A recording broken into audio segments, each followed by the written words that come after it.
And there's more that can be definitely talked about with regards to that. Okay, now we got another very important point, the high dowries. We discussed this a little bit in our last show, but let's go over this quickly, you know, the high dowries. Correct. The dowry, the mahar, basically the gift that is given to the wife by the husband, as is the Islamic tradition, and not the opposite, as is the case with certain different cultures where the wife is supposed to give the dowry to the husband. The Islamic one is that the husband gives to the wife, but there's such an expectation of it's so much. Sometimes you'll have the illusion that you're actually purchasing the person instead of actually marrying them. And that's just the dowry. And then you add on top of it all the other financial requests and obligations and burdens of jewelry and furnishings of an apartment and home and this and that, and the ceremony itself. It's just mind-blowing. Can you make it happen if both parties are in different locations? This is something also where, okay, you know, you might have someone in mind, but they're on the opposite end of the world. Well, this is one of the more common happenings today, especially with the world becoming as one community, one village, where people are meeting each other or having people that are introducing them, and yet they're in different locations, whether it's within the same state or within the same country or perhaps on the other side of the globe. It can be done. But again, the proper steps need to be taken to make sure that there is no harm, that there is no treachery that's involved in any of this. Okay, another one dealing with the differences of age, race, socio-economical status, this point of a deterrent also. And this goes back to some of the standards that people hold in place for themselves. Where a girl, for example, who's very sensitive of her age says, I cannot marry somebody who's younger than me. And in doing so, she perhaps maybe excludes the person that would be the best husband for her. Or likewise, you know, a husband who, you know, the man who's looking to marry, but he doesn't want to marry somebody who's outside of his race, outside of his culture. And so every time we look to limit our selection by self-imposed restrictions, whether it's age, whether it's culture and race, whether it's you know, socioeconomic status of the person and educational level and so on and so forth, if we're not going to be looking at the core criteria and qualifications and we base it on these issues, then we're really harming ourselves and we're not in any way adding anything positive to this process of finding that right person. What is that solution when someone brings up as an excuse the education aspect of it? There's no contradiction between the two. That's the first thing that needs to be clear in the minds of the young couples or the young brothers and sisters that are looking to get married, and also in the minds of their parents. There's no contradiction. There's nothing that says that these are, you know, the anti of the other. That if you go to school, you can't get married, or if you're married, you can't go to school.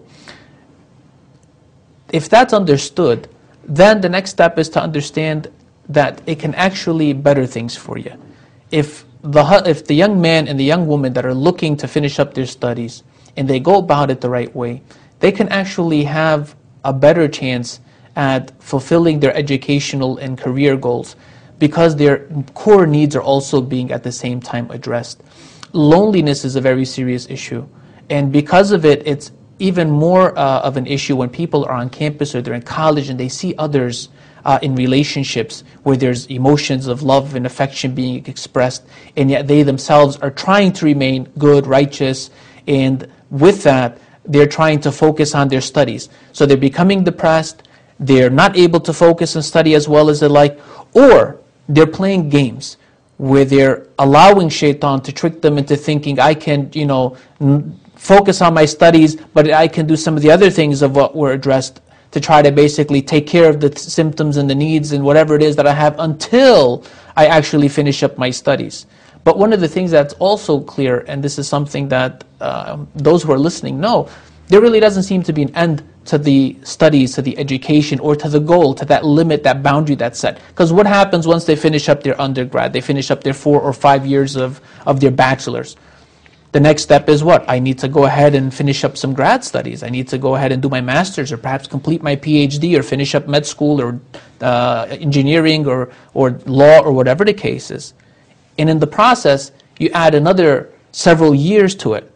And so again, you're not going to get married because you feel it's going to be the same issue, the same distraction, but there's several more years of punishment or self-inflicted punishment upon yourself, and you're at the same time keeping yourself open to the problems that shaitan, that the devil, he throws in you.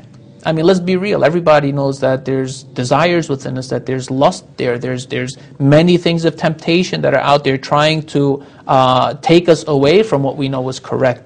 And so this is one of the things that really needs to be put into proper context, and hopefully it's understood by our brothers and sisters. It looks like we are out of time for this episode of the Deen Show, but we're going to have to invite you back, and we're going to have to continue giving the people, inshallah, God willing, the solutions to some of these points that we brought up that many people out there are facing. Inshallah. So, are you willing to come back and finish this up? Definitely. Because you started it. We got to finish it. You started. Yes, both of us. All right, so thank you for being with us. Jazakumullah khairan. Allah reward you. Thank you. You too. And thank you for tuning in to another episode of The Deen Show. So, you got to hear it. Here's some of the obstacles that keep people away from something that is so beautiful.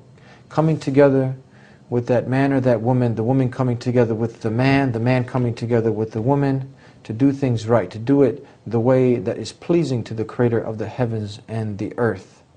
So now, with that said, we invite you to come back, same time, same channel. If you miss us on the TV, you can catch us at thedeenshow.com, THEDEEN show.com. And then, until then, we'll see you. Assalamu alaikum. Peace be unto you. بسم الله الرحمن الرحيم الله لا إله إلا هو الحي القيوم لا تأخذه سنة ولا نوم له ما في السماوات وما في الأرض من ذا الذي يشفع عنده إلا بإذنه يعلم ما بين أيديهم وما خلفهم ولا يحيطون بشيء من علمه إلا بما شاء وسع كرسيه السماوات والأرض ولا يؤوده حفظهما وهو العلي العظيم. It's cold, it's late, everybody's sleeping. I arise and ask Allah to forgive me. Oh Allah, you see, oh Allah, you know all the sins I do. I turn to you to forgive my sins in my heart. I'm your sinful slave, you're my loving Lord. I'm the one who runs away, oh Allah, guide me.